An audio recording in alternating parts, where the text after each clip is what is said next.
Welcome to the Simple Questions podcast. This is your host, Dylan Carnahan. You're listening to Face the Beast by the Whatnots. The Whatnots are a prog funk duo formed by longtime bandmates Matt Range and Chris Blose. The two played together for many years in the thriving Columbia, Missouri music scene in the mid to late aughts. The two now live in Kansas City, Missouri and Bethesda, Maryland, respectively, and have reunited through home studios to continue their musical journeys together. Technology overcomes distance, and creativity lives on in the form of this collaboration, with equal parts euphonous rhythm and intricate composition. The question for this episode is, what is aphantasia? You will learn in this episode the history of aphantasia, the spectrum of visual imagination, and what hyperphantasia means. Our guest is one of the original 21 cases identified by Dr. Adam Zeman as having aphantasia, and is the co-founder of the Aphantasia Network, which has a mission to improve the lives of people with aphantasia through advocacy, research, and support to unleash the power of image-free thinking.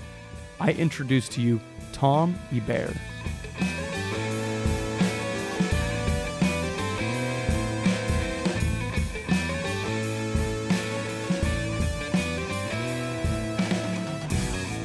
There was a conversation on this podcast several episodes ago with Jared Chang Zeisel, and he was the author or co-author of A Field Guide to Lucid Dreaming. Lucid dreaming, for those that don't know, is an experience where you become present in your dream, and that allows you to control your dream. There is someone that's very close to me, one of the brightest people that I have in my life, that we were talking about dreaming, Tom. Just chatting it up about dreaming in the wake of this podcast episode. That person divulged that how they dreamt was through talking to themselves. In elaborating, they discussed how they didn't see anything in their dreams. And we had a hard time communicating about this dream experience. It wasn't until we talked further that it became apparent that they didn't see images in their waking world as well. That enabled me to go ahead and do some researching on whatever is the most relevant way to research in the time that you're listening to this podcast. ChatGPT or Google, something to that effect. And that's when I came across the Aphantasia Network and aphantasia as a topic. And that's led to our discussion today. Before we get into anything, there are people that are going to be reading the title of this podcast. There are people that are going to be hearing us talk, Tom, and they're going to go, how do you say that? So for the record, aphantasia, or I've also heard aphantasia. That's another way to say it. It's probably somewhere between aphantasia and aphantasia. It's more like a tomato in terms of the pronunciation on that. But really it comes from the root word, phantasia, is the word that Aristotle used to describe the power of imagination, the ability to conjure up things that aren't present to your senses, to conjure them up in your mind. That's phantasia. And so aphantasia denotes an absence of that ability. And so that's actually, so aphantasia would be the technically correct way that most people will say it. Right from the horse's mouth, folks. Thank you for clarifying that. I know there are many people that are going to go, and it's a little bit difficult to begin a conversation if the topic you can't pronounce is a little Exactly.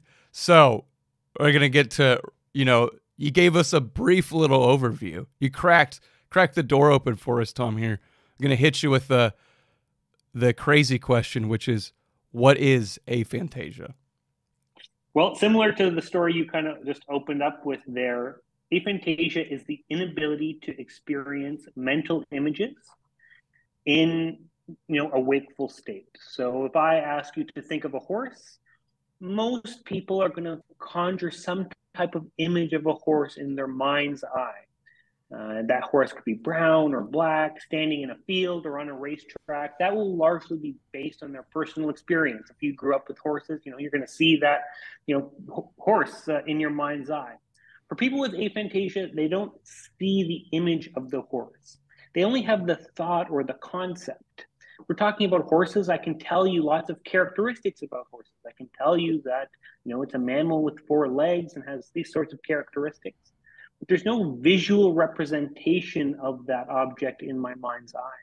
So instead of thinking in pictures, like most people, it's more about thinking in language, thinking in concepts. And it's actually not just limited to the visual sense. Visual is the most popular because it's the easiest to understand, but it can extend to all of the mental senses. So if I ask you to think of your favorite song, some people can actually hear the sound of the instrument in their mind. They actually hear the quality of the sound. I could maybe hum to the rhythm of the music, but I don't actually hear the sound. And so, it extends to everything from taste and touch and all the mental senses. So. It's very, very interesting. So at this point, if you're listening to this, you're probably in one of 2 camps, relatively speaking, right? You're saying, hey, yeah, when I hear the word horse, I see a horse, or I could do that. As you're saying, I grew up with a stallion named, I don't know, and I kind of think of her. Or maybe you're like thinking kind of more in the lane of Tom, right? And it sounds like you're saying it's almost word association. It's a good way to think about it. It's really concept driven. It's like, even though I can't see the picture of the horse, I know what horses are. So this is why for many people, there might be people listening right now who are just discovering, they're like, wait, what do you mean other people actually see in pictures? And that's because you can get, you don't necessarily need those images to understand what a horse is, understand what you mean, when you're talking to me about horses. And so it's like the way I like to describe aphantasia, it's kind of like a trait variation. Some people tend to see it as, you're lacking something, and so maybe it falls into the disadvantage or, one of those kind of categories. But really what the research has kind of shown is that it's more just a variation in experience rather than, like something that's a detriment to, productivity or functioning, which is why many people might be, just learning about it for the first time. Exactly. And there also is this aspect that it's around human experience, which is inherently subjective. It's also difficult to have that topic even come up. I mean, how often are you casually talking to someone, you're like, yeah, when I read and I hallucinate to a certain extent and I see the main protagonist in my head, and then the other person's like, I don't know what you're talking about. When they say red door in the book, I don't see a red door, right? It's very, like, that conversation's not arising much, right? Exactly. No, I want to get... Just on that, it's not only do we not really talk about these differences in our subjective experience, even when language comes up that might kind of point to it, it can be misinterpreted. So most people that I talk to, when they're like, my whole life, when people talked about, counting sheep when they're trying to fall asleep, they didn't know that they literally meant, see the sheep. They took it more as a metaphor, picture this is kind of like a saying that people will use, not knowing that they're actually meaning to see a picture. They're just meaning like a concept, like think about it. And so the language has different meanings for different people. And then that, adds another layer of abstraction, which is why so many people don't discover. I've heard from, people in like their 70s who are just learning about this now. They've gone their whole life not knowing that people around them are visualizing. So it's great for opportunities like this, because the more we talk about those individual differences, the more people can learn and discover about themselves. Absolutely. The self-discovery is important. The communication aspect's important. As you're highlighting, there are things that are said that resonate differently with other people. And there is language that we'll get into kind of commonality and things of that nature, but predominantly people don't have that.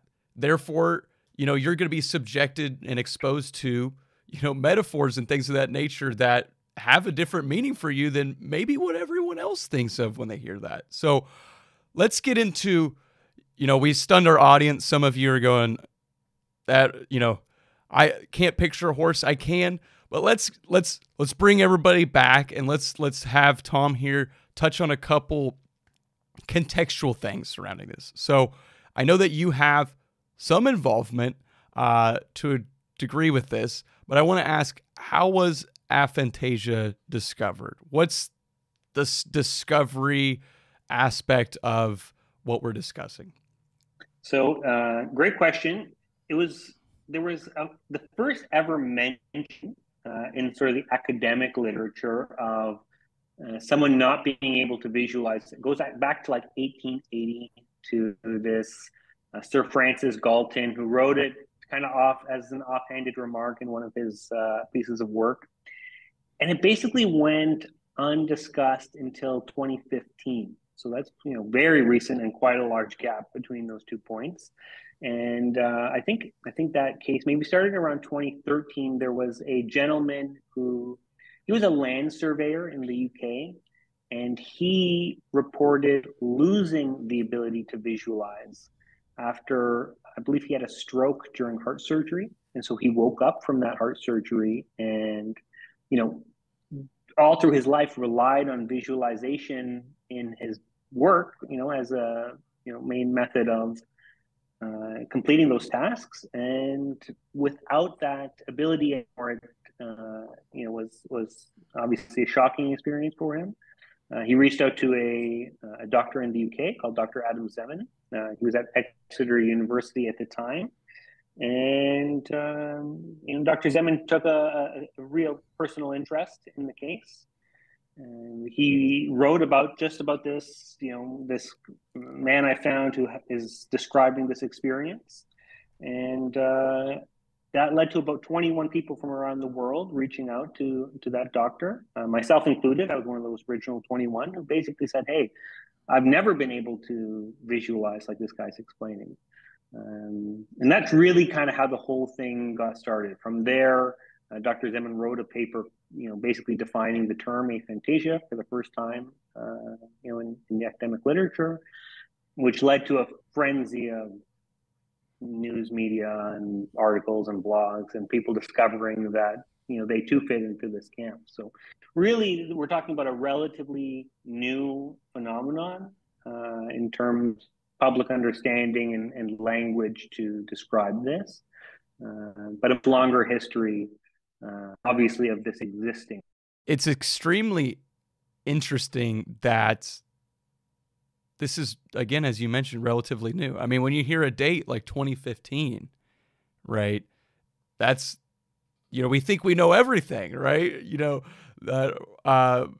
you mentioned, this is something that has been documented, that experiences with aphantasia, but the research, the understanding, it's an ongoing process that's just started. So you may hear Tom and I maybe not be able to disclose or answer something with 100% certainty, and I think that goes as a testament to the ongoing understanding that everyone's trying to get surrounding this. I want to, I'm really interested about your personal experiences. Before we get to that, I want to cover some things, just some quick facts here. So how common is aphantasia? There's an estimated range between like 0.5% of the population.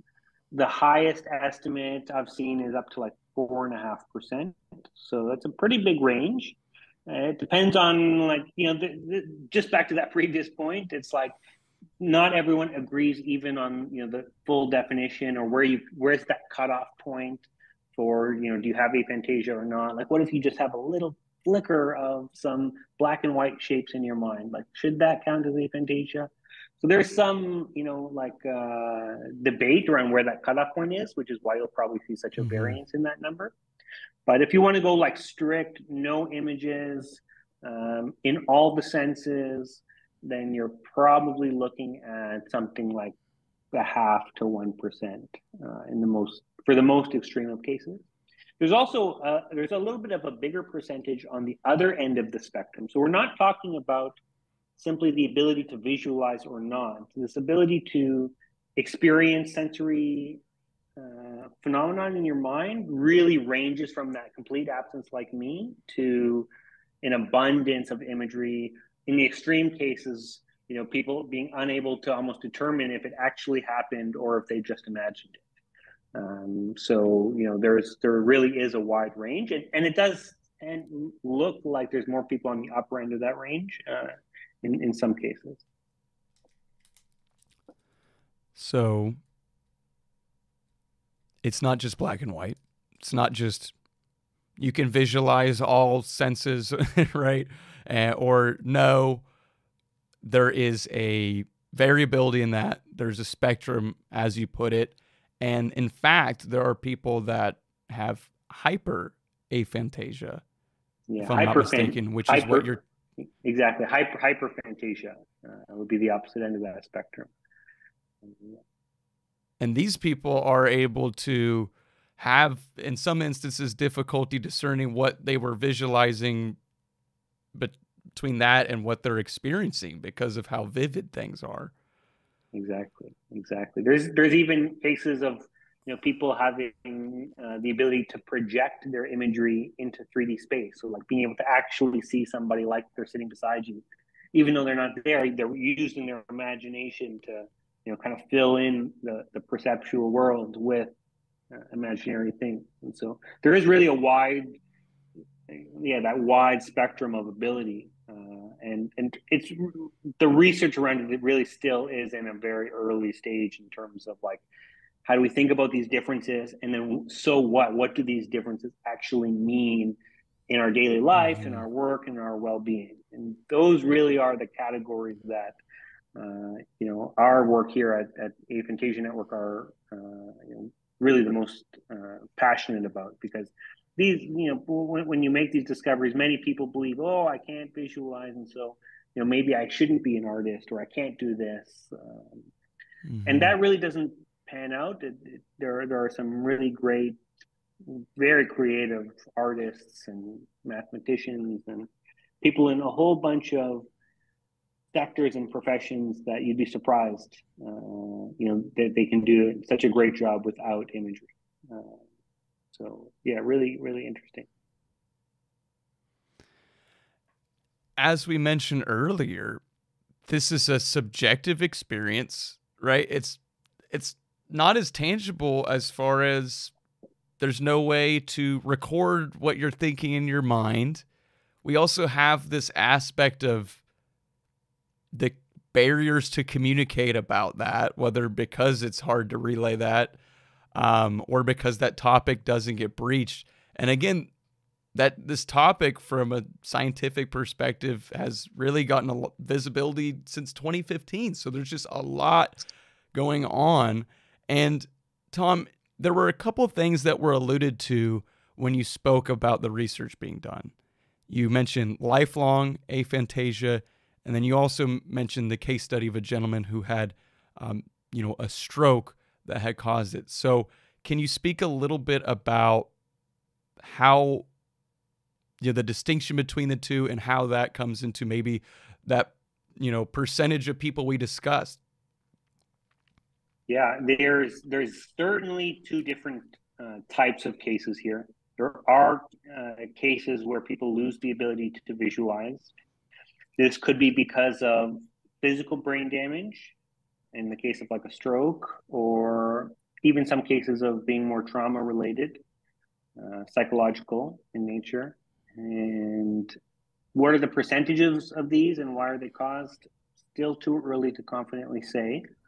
I think it's fair to assume that the cases of losing imagery are likely a little more difficult to deal with because they haven't learned the other techniques or the adaptations that someone who's kind of grown up like that their whole life would have. And so we do hear from people who maybe have a little bit of a harder time with that on the acquired front, which makes complete sense to me. We've actually seen a few papers, maybe one or two, of cases where people are regaining the ability to visualize if they've lost it. So not in the congenital cases like me where they never had it, but if it was maybe trauma induced or something like this. Not promising anyone there's a cure or anything like that, but there are a few cases of the imagery being restored after certain types of intervention, which is interesting as well. So why these differences between people who've had it congenitally, like from birth, versus some people acquiring them? Wish we had more intel on that, but it's just a kind of an interesting thing worthy of further investigation for sure. Yeah, again, a common theme, but I appreciate you kind of walking through that. And I would think, as the gentleman, I mean, there is two things right there you kind of brought up. There's the first aspect. If you had a stroke during a heart surgery, it might be a little easier to discern how you acquired aphantasia, right? Yeah, exactly. Whereas if you and then you also have this aspect of, as you mentioned, there's a loss, right? This individual's been using this is an intricate part of their profession. This is an intangible skill that gave them an advantage, and they no longer have it. And now what do you do? There's kind of that aspect. And I want to get to you, Tom, because, this is, your story is something that will resonate with people, especially that have aphantasia.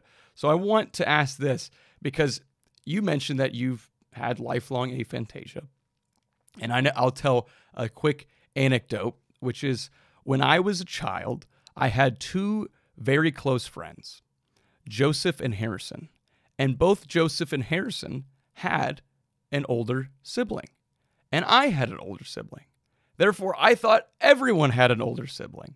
So I could see that there's an aspect of, this is just how I am. I've never known anything different. And then you find out.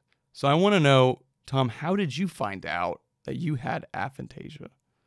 Well, I was in my 20s at university, and I'd come home from a party with my girlfriend from the time, and she had said a comment to me that just really stuck out. And I can't tell you why this stuck with me so hard, but we'd seen a mutual friend that we hadn't seen in maybe like a year, and she said, "Oh, Joanne was wearing the same thing she was wearing when we saw her last year." And I was just like, "How do you remember what she was wearing last year?" I didn't get it. And and she said, she's like, "Oh, I just I see the picture in my mind." And I was just so confused. And honestly, from that moment, I was obsessed. I just would ask anyone who would give me the time of day, like, "Do you see pictures in your mind? What do you mean by that?" Trying to get people to describe their experience. This was probably back in like 2010. So there was basically nothing online, like I was down that Google rabbit hole as far as I could get. And, all there was at the time was like, oh, maybe just meditate and you can visualize, or, stare at a candle and then you'll see the pictures, and like kind of like these type of things. So I would definitely fall into that camp at the time that, yeah, I felt different. Like, this is what everyone around me that I'm talking to can do this thing that I can't do. And it's actually very easy to romanticize it. It can permeate through so many different aspects of life. When you think about memories of of your past and being able to re-experience those in your mind, or to imagine what you want to be when you grow up, or where you'll be in 10 years. When they started to understand what people were doing when they were asking the question, they were in a way experiencing that. They were seeing it. They were putting themselves there, like a form of mental time travel. And I definitely felt a little bit like it was a little unfair, cheated, that these other people were doing this thing that I couldn't do. It was, a couple of years later when I found Dr. Zeman and the research around it started. That's about, I bought Aphantasia.com, just shortly after that, because people from all around the world started reaching out to me personally on Facebook and LinkedIn and things asking like, you know, I can't visualize either. And what do you do? Like a bunch of questions we didn't know the answer to. It wasn't honestly maybe till about 5 years ago when my mindset and philosophy about everything changed, because what I didn't understand then that I understand now is that imagery is a double-edged sword. People don't necessarily control all the images that they see in their mind. Imagery can be involuntary. Meaning if you've had a really bad experience, a nasty breakup, you know, some personal trauma in your life, it can be hard to actually let go of those images. Those images can hold you back. And that's not, you know, the only, there's lots of areas, and we could get into that if it's interesting, but there's lots of areas where imagery might be a area where things like biases are pronounced, and a number of other kind of things that you know, don't occur in the, you know, image-free mind. And so, like everything, there's pros and cons, and you know, this is sort of the message now. Is something I believe deeply is that, you know, your beliefs can be a self-fulfilling prophecy. And so if you know, believe it's a negative thing, you'll tend to look for areas where, you know, it's deficient or where you can't do something, and that's like a self-reinforcing loop. And the opposite is true as well. There are strengths and advantages, and if you look and believe that that's the case, you know, more of those will show themselves. And so it's been an interesting journey, and it's you know, connected me with very interesting people all around the world. We've heard from people, you know, from Los Angeles to Madagascar to South Korea. Like, this is a human thing. Many people are just discovering it for themselves for the first time, you know, in large part due to interviews like this. And I think that's a really, you know, awesome kind of development, not just for the aphantasics who are discovering this about themselves, but, you know, just for the intellectually curious. Because what aphantasia really points to is the fact that we do have a different subjective experience in a way that's not abstract like personality or some of the other things, in a kind of tangible way. Like, you know, if you see images in your mind or not. So it's this door to metacognition, thinking about your own thinking. And I think everyone can benefit from that. Absolutely. You sharing your personal experiences is greatly appreciated. It's understandable to feel some frustration hearing that. It's understandable to go, these people are doing what? You know, that's not something that I've experienced. And to feel frustrated about that, it makes perfect sense. And could not agree more with your assessment. Belief is a powerful thing. And if you believe you've been wronged, or you believe that you're inadequate, you have the, as you put, there's like this echo chamber, and that you just pick up on that. And you really are an owner of your emotions, and there's no reason to subject yourself to that belief system. So thank you very much for sharing that journey, because I'm sure there are many people through being exposed to this podcast episode, or who, you know, have recently found that out, and they were just like you, Tom, circa 2010, and they're researching all this, and they're, to hear that journey, that is impactful. And I want to ask you as well, have you discussed with those who have vivid imaginations or visual recall how your difference impacts communication between the two of you? Yeah, it's a great question. I think I'm just going to think out loud here on this one, but it's this back. I'm going to loop it back to the horse. When we're talking, and I do that because the horse is a very simple example of an object, and you can take that and extrapolate to more complex ideas and, you know, complex topics. But when I said think of a horse, people thought about different horses. Some people thought of a racehorse. Some people thought of a horse standing in a field. Some people thought of a plow horse. But that's based on their past experience. And so when I say horses, it's being experienced differently in different people's minds. And so that's kind of the frame of reference that they're using to interpret the conversation. And so, without images, it's still at that concept kind of level.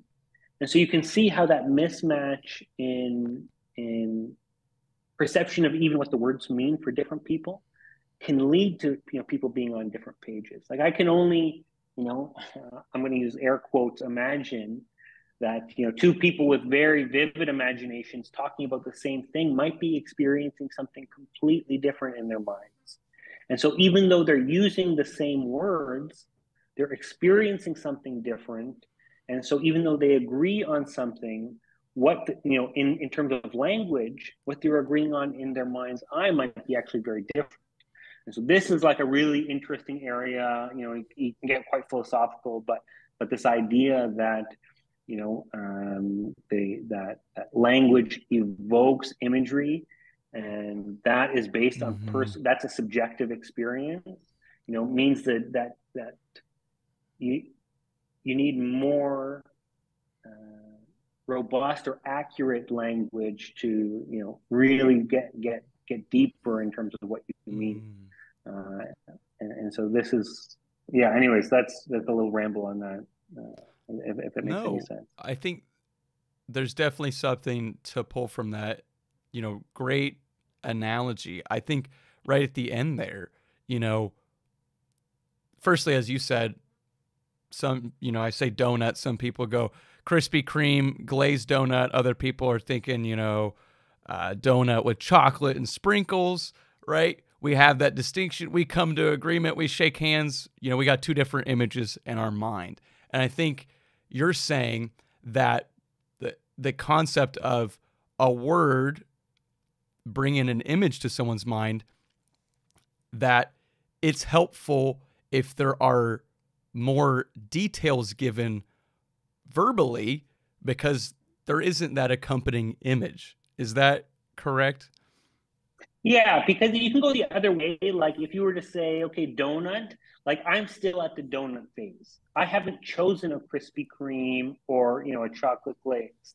So I won't be disappointed. I just did it to you. Yeah, exactly. Be disappointed either way because my expectations haven't been set. Right. But it might go the other way where I'll say donut to somebody and they have a particular donut in mind. And then I bring the Krispy Kreme. They were thinking, Boston cream, and they're disappointed because, I said donut and they didn't get what they wanted. And so, that's one thing where I notice, I'm now more aware of those type of, interactions than I probably would be if I weren't kind of in space. Yeah. And I think honestly what just happened was a perfect example. I had these two images in my mind that I'm speaking to, and then from your perspective, you're like, yeah, donut. Like like these associations that I made seem so there. It's abstract. I mean, frankly, it just is this abstract thing. So you have that ability, book, right? Is that something that you like that additional detail given, say, in a book, to help you further understand? I guess I'm trying to see, I think for me when reading, again, I read the red door with the old paint that was cracking, and that draws a specific image. So I'm trying to think, is that what is the entertainment value, or how do you approach, that type of literature? Yeah, there's definitely personal preferences on this one because I've had lots of conversations about this with different aphantasics. Some fall in that camp where they like the detail because it really helps them kind of conceptualize the scene and what's going on. Myself, I fall more on the too much detail becomes irrelevant kind of filler, whereas I'm and again, what I'll kind of asterisk the whole conversation is it's very hard to determine where is the line between personality and aphantasia. Aphantasia is just kind of one thing between a mix of things that makes you a human being. And so, personally though, I'm more drawn to things like nonfiction that are more based on like ideas and concepts. I like the fiction books that are deeply rooted in maybe like a philosophical idea, or there's really a meaning or message to take away from it. But that's just like I don't know how much of that is aphantasia and how much of that is just like, my personal preferences. Yeah. Hard to say. Absolutely. Yeah, there's a whole cross tabulation. There's a lot going on. Exactly. Person's a very dynamic thing with a lot of variables. So you mentioned this earlier, but what cognitive strategies do you use to remember things? Yeah, so there's different kinds of memory. So there's, what we know. Maybe I'll start with what is generally we're rather poor at. And this is not just personal. This is backed by research. Seems like aphantasics are a little worse at autobiographical memory, which is memory of your own past events, your own like life experience. So, I can't vividly relive my past. So I know general, like I can describe to you what has happened, what I've done, things that have happened to me, but they're like facts. Like the same way I know the Earth goes around the sun. It's a fact. When I'm describing it, I'm not putting myself back there. I'm not re-experiencing it in any kind of meaningful way. And that does seem to be the case for many with aphantasia.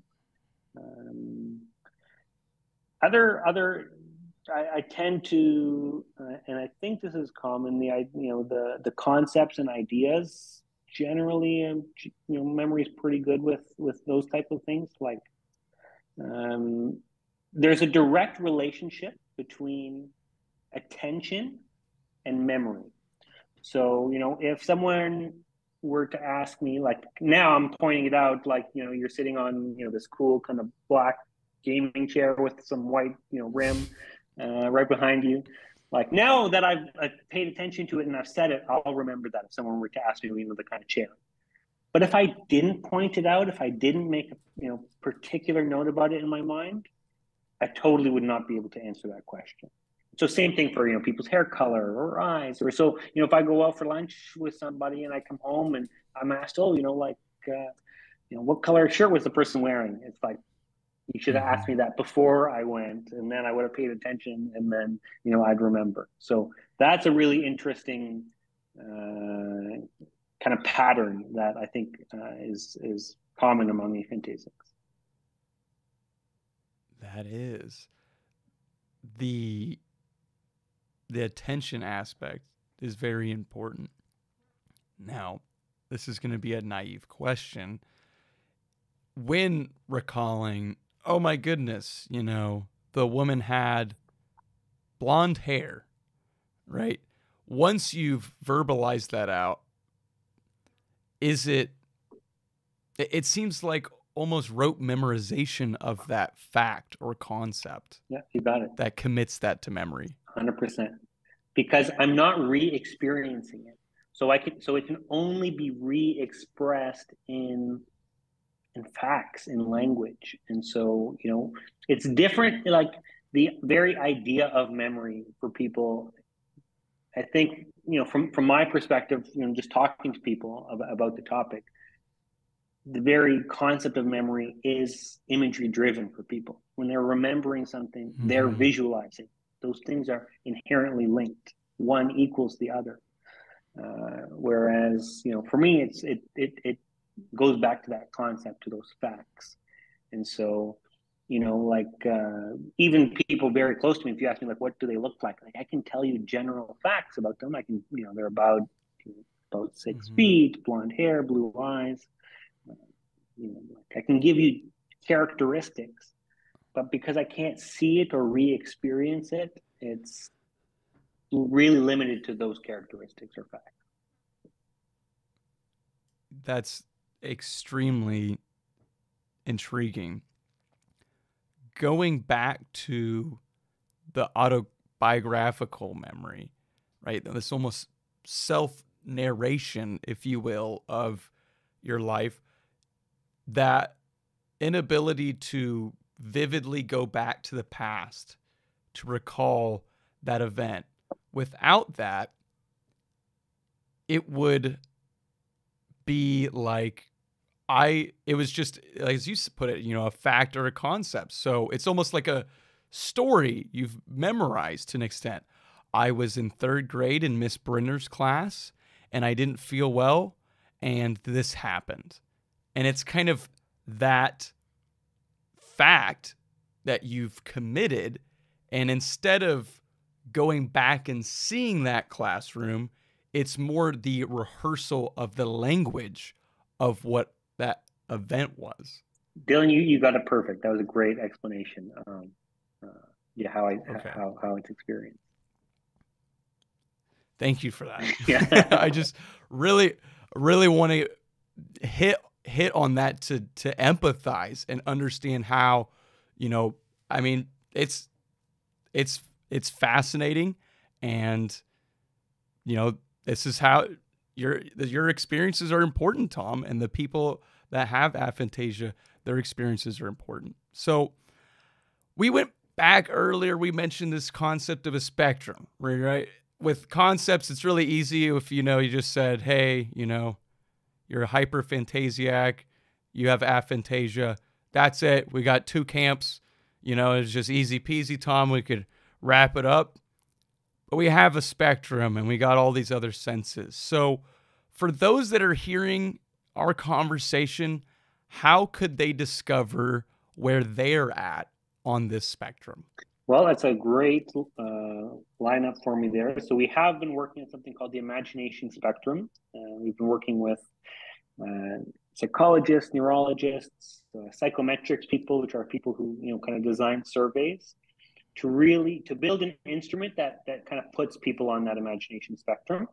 You'll find it at imaginationspectrum.com, and it's basically like a test that you'll take that'll put you on the spectrum for each one of those senses. So visual, your vision; auditory, olfactory and gustatory, which is smell and taste; tactile, which is your feeling of touch. So can you imagine running your hand down like a brick wall and feeling what that's like on your skin?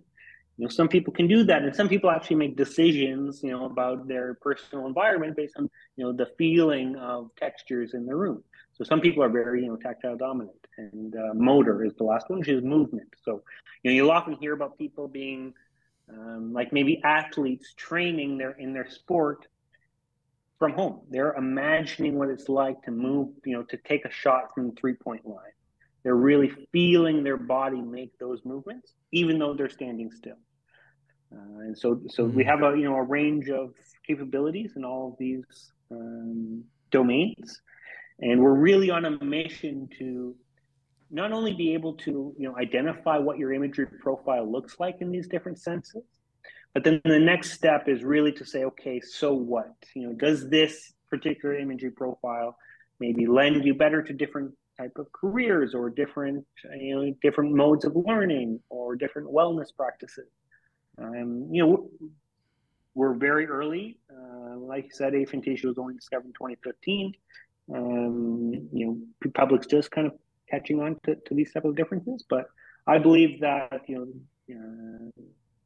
more personal insight into this domain will really has the potential to unlock a lot of hidden human potential, and that's kind of my main why I'm doing this. So. Absolutely. Although the discussion is early with this topic, although there's not much known, it runs through so many things. So many things. I want to ask, we mentioned a little bit, but of dreaming. How does dreaming occur? What is your experience when dreaming? Yeah, just like the story you opened with here, I dream. Actually, recently I feel like I've been dreaming every night, but I don't dream in pictures. I dream in thoughts, and I dream in concepts. I dream usually in first person, so like I'm talking to myself like I would be when I was awake. the thing that's hard to understand, and I'm, even still personally wrap my mind around it, is me in my dream will recognize and respond to visual cues. So I'll be like, hey, look at that purple wall. And I'll know that's what I'm looking at, but I don't actually consciously experience it. I don't actually see it. I just know in a dream that I saw it. That distinction makes sense. And so that's a really fascinating area. Dream research is really fascinating, but it does seem like there are some aphantasics who do visually experience dreams, and they know it, and they know that they had visual experiences, but when they wake up, they just can't re-visualize them. And there's others like me who are like, no, I don't remember at all seeing visuals in my dreams. Again, that spectrum. So there are a subsect of people that in their waking world are not able to conjure images, but once they go to bed, they do have the ability to have visual dreams as well. Exactly. It's just a whole nother dimension there, Tom. Another, exactly. Human experience, right? That kind of runs through. Wholeheartedly agree with, again, I think there's a book I read recently, Moonwalking with Einstein. Yeah. It's about these people that do memory competitions. Yeah. And how they use POA, person, action, object, and they have all these combinations, and they conjure an image like Michael Jordan playing a ukulele while karate punching, and they go, oh yeah, that's 72. Yeah, exactly. And they use these images. Yeah, and this memory palace idea where they put things away in different rooms. Yeah, it's very interesting how imagery can get utilized, in these kind of different contexts. Really, really fascinating stuff. It certainly is. Tom, what studies are ongoing surrounding aphantasia currently? Yeah, lots of ongoing research. Actually, that original paper I mentioned, congenital aphantasia, was published in 2015. Is still, or at least last I looked, was still in the top 5% of new research interest, according to a website called Altmetric, which measures popularity of research. And so there's lots of research going on in different domains. Some of the most interesting, from my point of view, are things like objective measurement. It looks like we can actually identify whether or not you're visualizing based on psychological responses. So, for example, if you read a scary story, on a page, your hair might actually stand up. Your skin might get a little more sweaty because you're picturing that scary story, whereas that won't happen for me. So there's actually a different physiological response. There are other things like we can tell that your pupil changes if you're visualizing bright beams of light in your mind, whereas mine might not. So there's some really interesting work around these physiological markers, because that helps lay a stronger case for the skeptics that this isn't just subjective. There's actually something different here that we can measure. There's lots of interesting work going on around things like around impacts on things like career, well-being,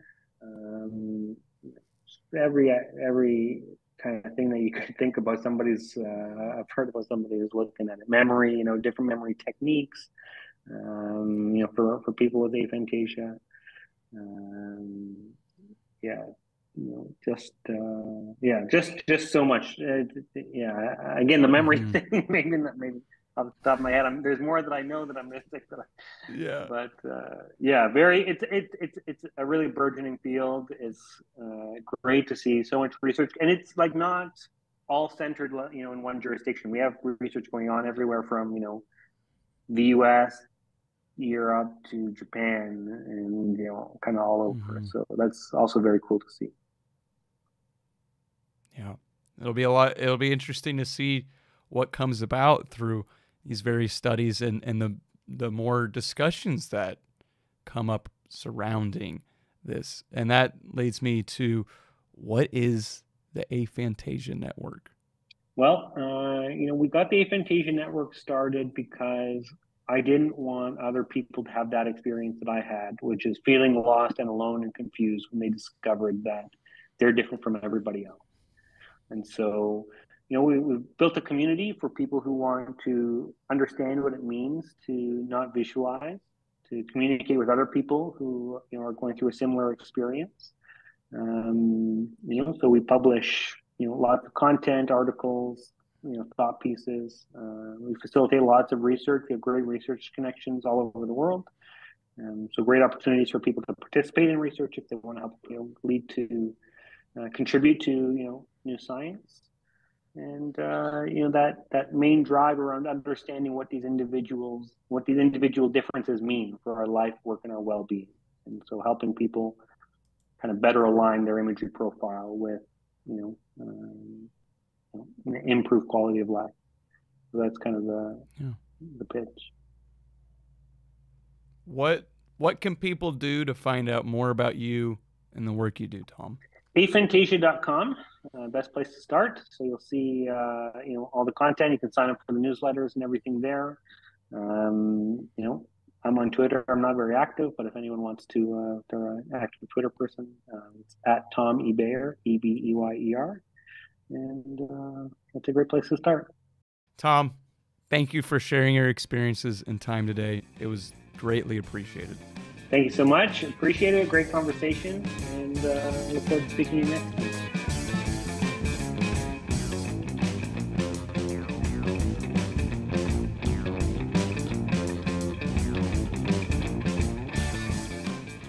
That wraps up our conversation with Tom Ebeyer. We talked about how people with aphantasia dream, the feelings people can have when discovering they have aphantasia, and how common aphantasia is. Go to the show notes for this episode to see the resources Tom mentioned during the episode. Do not forget to listen to Face the Beast by the Whatnots on Apple Music or Spotify. And lastly, subscribe to the Simple Questions podcast to get notified when our latest episodes are released. Thank you for listening, and remember to keep asking questions.